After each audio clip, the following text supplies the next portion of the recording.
Good morning students. तो last time आपने definite integral के बारे में कुछ क्वेश्चंस किए थे, उसी को आगे कंटिन्यू करोगे। आज काफी अच्छे अच्छे क्वेश्चंस हैं। कल बिल्कुल बेसिक क्वेश्चन थे, आज काफी अच्छे अच्छे क्वेश्चन हैं। जैसे आपने लास्ट टाइम मतलब इनडेफिनेट इंटीग्रल में जो इंपॉर्टेंट स्टेप्स थे इंटीग्रल के, जैसे आपके पास प्रोसेस थी एक integration by part, partial fraction, उन सभी की रिवीजन करोगे आप। क्विक रिवीजन है ये। तो जैसे आप स्टार्ट करो एक बार एक्सरसाइज 7.8 क्वेश्चन नंबर 12। ये बिल्कुल आसान आपके पास ट्रिग्नोमेट्री का क्वेश्चन है, काफी अच्छा क्वेश्चन है।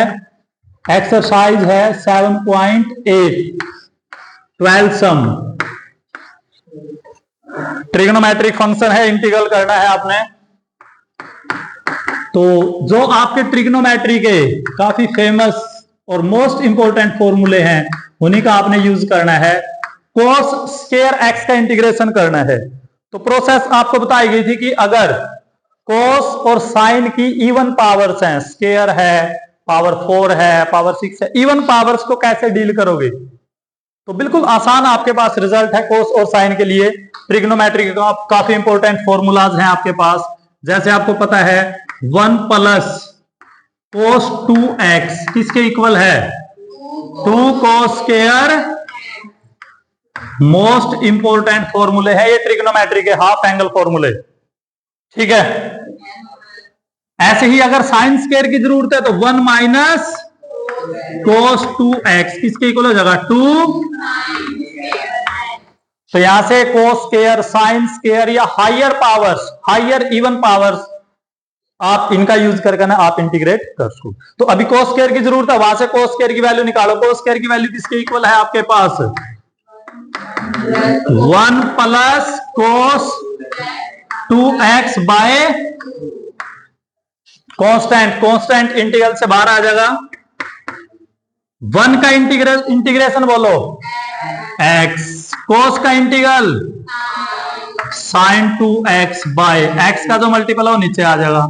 लिमिट ऑफ इंटीग्रेशन यूज करनी है आपने। तो लिमिट ऑफ इंटीग्रेशन क्या है आपके पास? 0 से π/2।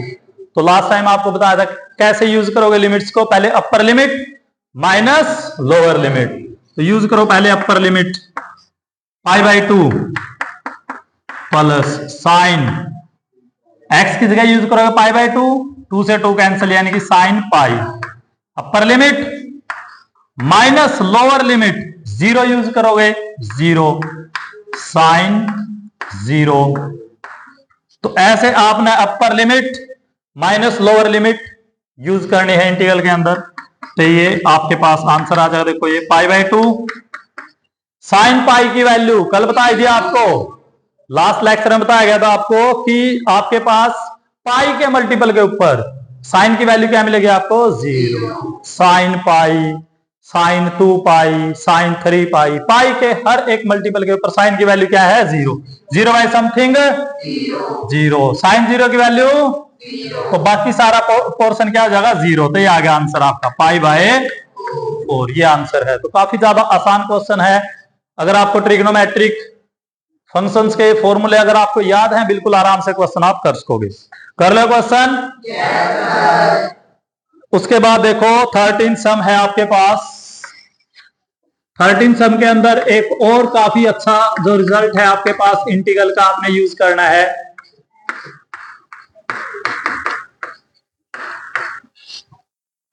ये है आपके पास, और लिमिट ऑफ इंटीग्रल है। इंटीग्रेशन का एक काफी ज्यादा इंपॉर्टेंट और फेमस फॉर्मूला आपने पढ़ा है कि अगर नीचे तो फंक्शन है, नीचे फंक्शन है, ऊपर डेरिवेटिव है, इंटीग्रेशन करना है, तो किसके इक्वल मिलेगा आपको? Log mod of function. ये है इंटीग्रल। तो बिल्कुल सेम इसमें नीचे फंक्शन, ऊपर डेरिवेटिव। एक्स स्क्वायर का डेरिवेटिव कितना मिलेगा आपको? 2। लेकिन 2 है नहीं, कांस्टेंट है। 2 से मल्टीप्लाई 2 से कांस्टेंट। कांस्टेंट आपकी इच्छा है, चाहो तो आप कांस्टेंट को इंटीग्रल के अंदर रखो या बाहर रखो, कोई फर्क नहीं पड़ेगा। कांस्टेंट मल्टीप्लिकेशन और डिवीजन के अंदर। तो नीचे फंक्शन, ऊपर डेरिवेटिव, बोलो इंटीग्रल क्या हो गया? Log mod of function. अब लिमिट्स पुट करनी है 2 to 3। पहले अपर लिमिट पुट करोगे 3 का square 9 plus 1 minus lower limit 2 put करोगे 2 का स्क्वायर 4 प्लस 1। उसके बाद फिर लॉगरिथमिक फंक्शन की चाहो तो प्रॉपर्टी यूज कर लो, log m minus log n। तो प्रॉपर्टी क्या है, log m minus n, log m by, तो ये आंसर है आपके पास 1/2 log 2। तो आपके पास देखो सारी पुरानी रिवीजन है जो आपने इनडेफिनेट इंटीग्रल में पढ़ी थी पहले, ठीक है। नेक्स्ट अगेन बिल्कुल सेम ऐसे ही क्वेश्चन है आपके पास। 14 सम देखो क्या है। 14 सम में इंटीग्रल करना है आपने, देखो इंटीग्रल है 0 to 1 2x plus 3 by 5x square plus 1 dx, ये है इंटीग्रल। आप चाहो तो इसको दो फॉर्म में कन्वर्ट, दो इंटीग्रल में ब्रेक कर सको इसको। कैसे, 2x को अलग करो, 0 to 1 अलग अलग कर लो, 2x by 5x square plus 1 dx। एक इंटीग्रल तो ये हो गया, 2x को अलग कर दिया, 3 को अलग कर दो, कांस्टेंट है 3, 0 से 1, दो इंटीग्रल में ब्रेक कर लिया आपने, 5x स्क्वायर प्लस।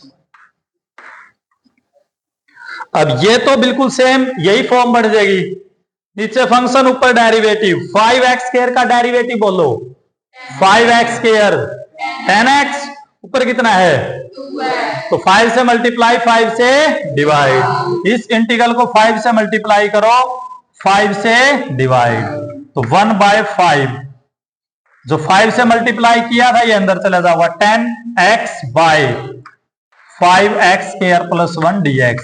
तो ये तो प्रॉपर फॉर्म बन गई, नीचे फंक्शन ऊपर डेरिवेटिव, नीचे फंक्शन ऊपर डेरिवेटिव, इंटीग्रल की जगह लॉग मोड ऑफ फंक्शन। यहां पे देखो ये कांस्टेंट है, कांस्टेंट बाहर आ जाएगा। आपने इंटीग्रल का एक फॉर्मूला पढ़ा है 1/x square plus a square, 1/x square plus a square, integral किसके इक्वल हो जाएगा आपके पास 1/a tan inverse x by a plus c, जो भी आपके पास फॉर्मूले हैं आपके पास। तो x स्क्वायर का कोफिशिएंट क्या होना चाहिए 1, तो आप क्या कर सकते हो, यहां से 5 कॉमन ले लोगे, 5 एक काम करो 1 है, 5 से मल्टीप्लाई करो 5 से डिवाइड, यहां से भी 5 कॉमन ले लो और ऊपर से 3 बाहर आ जाएगा, तो 3/5, अंदर क्या बच गया 0 to 1, 3 बाहर चला गया, 5 कॉमन चला गया, x स्क्वायर प्लस 5 चला गया, कितना बच गया 1/5, और 1/5 को क्या लिखोगे आप, 1/5 को लिख दोगे 1/√5 का स्क्वायर। अब ये बन गया आपके पास दो इंटीग्रल। अब इनका इंटीग्रल कर दो बिल्कुल आराम से, नीचे फंक्शन ऊपर डेरिवेटिव, तो इंटीग्रल का जवाब 1/5 लॉग मोड ऑफ फंक्शन, यानी कि 5x square plus 1, limits of integration है 0 से 1, ठीक है, plus 3/5 1/x square plus a square, integral किसके इक्वल हो जाएगा 1/a, a की वैल्यू कितनी है 1/√5, और tangent inverse x by a, तो ये हो जाएगा आपके पास इंटीग्रल, और लिमिट क्या पुट करनी है आपने इसके अंदर 0 से 1, तो ये तो है आपके पास इंटीग्रल, ठीक है। इंटीग्रल करने के बाद बिल्कुल आसान प्रोसेस है, पहले अपर लिमिट पुट कर दियो 1 माइनस लोअर लिमिट 0, ये लिमिट आपने खुद पुट करनी है, कर लोगे पुट, ठीक है। हाँ अब देखो काफी इंपॉर्टेंट क्वेश्चन है जिसके अंदर आप सब्स्टिट्यूशन मेथड का यूज करोगे डेफिनेट इंटीग्रल में। अब जब आप डेफिनेट इंटीग्रल के अंदर सब्स्टिट्यूशन मेथड का यूज करो तो उस टाइम पे एक काफी ज्यादा इंपॉर्टेंट चीज है, वो अभी आपको क्वेश्चन में दिखाई जाओगी। तो 15 सम है एक्सरसाइज 7.8 का, यहां पे देखो इंटीग्रल करना आपने 0 से 1 x exponential of x square. Very good, बहुत बढ़िया क्वेश्चन है। तो सबसे पहले तो आप ये बता दो, आप इसका इंटीग्रल कैसे करोगे? बोलो बोलो। सब्स्टिट्यूशन मेथड, आइलेट्स रूल या इंटीग्रेशन बाय पार्ट अभी यूज नहीं करोगे इसमें। ये तब यूज कर सको कि अगर दोनों के इंटीग्रल पता हो आपको। अब इसका इंटीग्रल आपको नहीं पता है, एक्सपोनेंशियल ऑफ एक्स स्क्वायर, क्योंकि मैंने बोले आपको कि कोई भी फंक्शन हो, चाहे कोई भी फंक्शन है, चाहे लोगरिथमिक है, चाहे एक्सपोनेंशियल है, चाहे ट्रिग्नोमेट्रिक है, चाहे पावर फंक्शन है, कोई भी फंक्शन है वो लीनियर के ऊपर अप्लाइड है, तभी आप उसका इंटीग्रेशन कर सको। यहां पे एक्सपोनेंशियल फंक्शन किसके ऊपर अप्लाइड है? एक्स स्क्वायर, आप इंटीग्रेशन नहीं कर सकोगे। आई बात समझ में? इंटीग्रल का ये बिल्कुल बेसिक रूल है कि कोई भी फंक्शन है वो लीनियर के ऊपर लगा होना चाहिए, तभी आप उसका इंटीग्रेशन कर सकोगे। अगर फंक्शन लीनियर के ऊपर अप्लाइड नहीं है तो आप तुरंत उस चीज को टी पुट कर दो। अब यहां पे एक्सपोनेंशियल फंक्शन लीनियर के ऊपर अप्लाइड नहीं है तो एक्स स्क्वायर को टी पुट कर दो। सब्स्टिट्यूशन मेथड यूज करना है उस केस में। आई बात समझ में? तो सब्स्टिट्यूशन मेथड यूज करो, बताओगे क्या पुट करोगे? हाँ वेरी गुड, पुट करो एक्स स्क्वायर को टी, डिफरेंशिएट करो both side, differentiating both sides with respect to x. X square का डेरिवेटिव, टी का डेरिवेटिव, dx को लेफ्ट में ले आओ और कांस्टेंट को राइट में ले जाओ। अब देखो x इंटू डी एक्स की वैल्यू कितनी आ जाएगी आपके पास? 1/2 dt exponential of x square की जगह t। सब्स्टिट्यूट कर दिया आपने। अब जो चीज आपने ध्यान रखनी है, डेफिनेट इंटीग्रल में जब भी सब्स्टिट्यूशन मेथड आप यूज करो तो साथ में लिमिट ऑफ इंटीग्रेशन भी चेंज करनी है आपने। क्या करोगे? लिमिट ऑफ इंटीग्रेशन भी चेंज करोगे, क्योंकि तो ये लिमिट है 0 से 1, 0 से 1 लिमिट किसकी है? ये वेरिएबल x की लिमिट है। अब वेरिएबल क्या हो गया आपके पास? t। तो अब यहां पे t की लिमिट लगेंगी, इस चीज का विशेष ध्यान रखना है।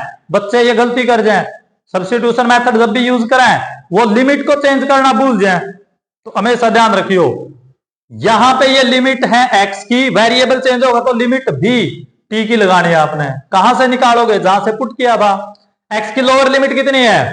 0। x की जगह 0 पुट करो, 0 का स्क्वायर है, तो t की लोअर लिमिट क्या आ गई? 0। x की अपर लिमिट 1 का स्क्वायर, t की अपर लिमिट। चलो आपकी किस्मत अच्छी थी, इस केस में आप गलती करने के बावजूद भी बच जाओगे, लेकिन हमेशा नहीं बच सकोगे आप। तो आपने ध्यान रखना है जैसा वेरिएबल वही लिमिट यूज करनी है। x है तो x की लिमिट, t है तो t की लिमिट। अभी आगे कुछ और भी अच्छे अच्छे क्वेश्चन आओगे जहां पे लिमिट चेंज होंगी आपकी सब्स्टिट्यूशन के अकॉर्डिंग। बस उसके बाद तो कुछ भी नहीं है। 1/2 constant as it is. Exponential का इंटीग्रेशन सेम 0 से 1, पहले अपर लिमिट पुट करो, exponential of 1 minus lower limit exponential of 0, 1/2। ये एक्सपोनेंशियल ऑफ 0 किसके इक्वल हो जाएगा? 1। ये क्वेश्चन कर लोगे? तो इसमें इस चीज का आपने विशेष ध्यान रखना है, ठीक है। उसके बाद देखो आप, नेक्स्ट क्वेश्चन है 16 सम।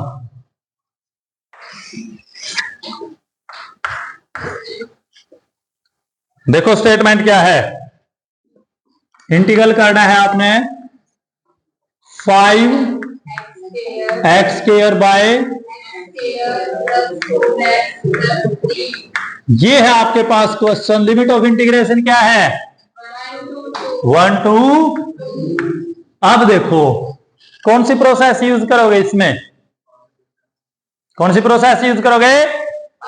Partial fraction. देखो रैशनल फंक्शन का जब भी इंटीग्रल करना है आपने तो आप क्या करोगे? पार्शियल फ्रैक्शन टेक्निक आपने यूज करनी है। लेकिन पार्शियल फ्रैक्शन टेक्निक को यूज करने से पहले आपको एक चीज का पता होना चाहिए कि पार्शियल फ्रैक्शन टेक्निक तभी यूज करोगे जब न्यूमरेटर की डिग्री डिनोमिनेटर की डिग्री से कम हो। यहां पे न्यूमरेटर की डिग्री कितनी है 2, डिनोमिनेटर की डिग्री 2, तो डायरेक्ट आप पार्शियल फ्रैक्शन अप्लाई नहीं कर सकोगे। तो आपने क्या करना पड़ेगा, पहले न्यूमरेटर की डिग्री डिनोमिनेटर से क्या होनी चाहिए कम। तो कैसे करोगे, एक प्रोसेस तो है सिंपल डिवीजन, डिवाइड कर दो इस पोलिनोमियल को इससे। एक तो नॉर्मल प्रोसेस है सिंपल डिवीजन की, वो आप खुद ट्राई कर सको। जब आपने इनडेफिनेट इंटीग्रल किया था वहां पे सिंपल डिवीजन से क्वेश्चन करवाया गया था आपको, लेकिन अब आप इसका थोड़ा सा एडवांस वर्जन यूज करो। एक दूसरा तरीका भी है डिवाइड करने का, लेकिन वो कब यूज करोगे, जब न्यूमरेटर और डिनोमिनेटर की डिग्री अगर सेम है। जैसे यहां पे न्यूमरेटर की डिग्री कितनी है 2, डिनोमिनेटर की डिग्री कितनी है 2, तब यूज कर सको वो टेक्निक। क्या है टेक्निक, जैसी टर्म डिनोमिनेटर में है बिल्कुल सेम वैसी ही टर्म ऊपर बनाओ।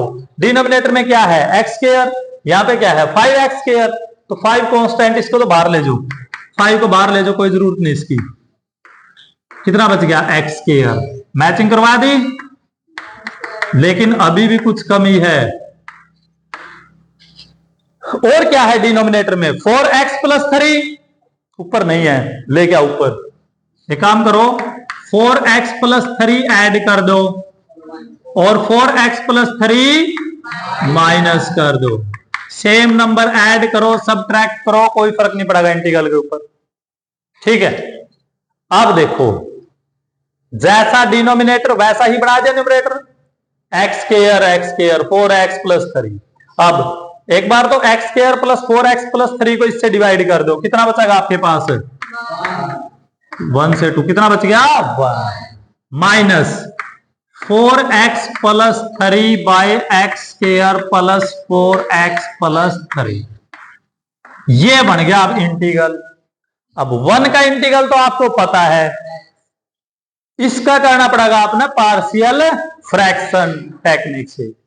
पार्शियल फ्रैक्शन बनाओगे क्योंकि अब ये प्रॉपर रैशनल फंक्शन बन गया, रैशनल फंक्शन है और कैसा है प्रॉपर। तो अब इसका इंटीग्रल करोगे, कैसे करोगे आप, पार्शियल फ्रैक्शन टेक्निक से। काफी आसान टेक्निक है, फैक्टर बनाओ, क्वाड्रेटिक इक्वेशन है, कैसी इक्वेशन है तो क्वाड्रेटिक इक्वेशन के फैक्टर आपने 10वीं क्लास में बनाए थे।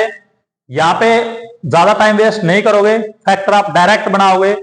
एक्स स्क्वायर का कोफिशिएंट अगर 1 है तो बिल्कुल आराम से फैक्टर बन जाएंगे। तो प्रोडक्ट कितनी आनी चाहिए, ए और सी की प्रोडक्ट कितनी है 3, और सम कितना आना चाहिए 4। ऐसे दो फैक्टर बनाओ जिनकी प्रोडक्ट तो हो 3 और सम आना चाहिए 4, तो फैक्टर क्या बन गए 1 और 3। 1 और 3 की प्रोडक्ट कितनी है 3, और 1 और 3 का जोड़, तो फैक्टर क्या बन गए x + 1 x + 3। बिल्कुल आराम से, या जैसे 10वीं क्लास में बनाए थे वैसे फैक्टर आप बना सकते। तो अब बढ़ाओ पार्शियल फ्रैक्शन, इसके partial fraction technique, a/x + 1 b/x + simplify करो इसको, एलसीएम ले लो। एलसीएम लेने के लिए मैंने आपको बताया था, या तो आप प्रॉपर वे में एलसीएम ले या फिर यहां से देख लो, यहां से भी पता लग जाएगा आपको। दोनों लेफ्ट और राइट का डिनोमिनेटर क्या मिलेगा आपको सेम। x + 1 से x + 1 कैंसिल, कितना बच गया x + 3, x + 3 से x + 3 कैंसिल, कितना बच गया x + 1। तो सिंप्लीफिकेशन है करो, डिनोमिनेटर सेम है कैंसिल हो जाएगा, ये बच गया अपना। अब मेन टारगेट है a और b की वैल्यू निकालना पार्शियल फ्रैक्शन टेक्निक में। तो a और b की वैल्यू निकालने के तरीके मैंने आपको बताए थे। एक तो है कंपैरिजन, लेकिन कंपैरिजन मेथड काम नहीं करेगा जब कांस्टेंट की संख्या ज्यादा हो जाएगी a b c d, ठीक है। तो एक दूसरा मेथड है सब्स्टिट्यूशन मेथड का यूज करके ना आप a और b की वैल्यू निकालोगे। तो आप बताओ सब्स्टिट्यूशन में क्या पुट करोगे, एक बार x की जगह, यहां से पता लगेगा।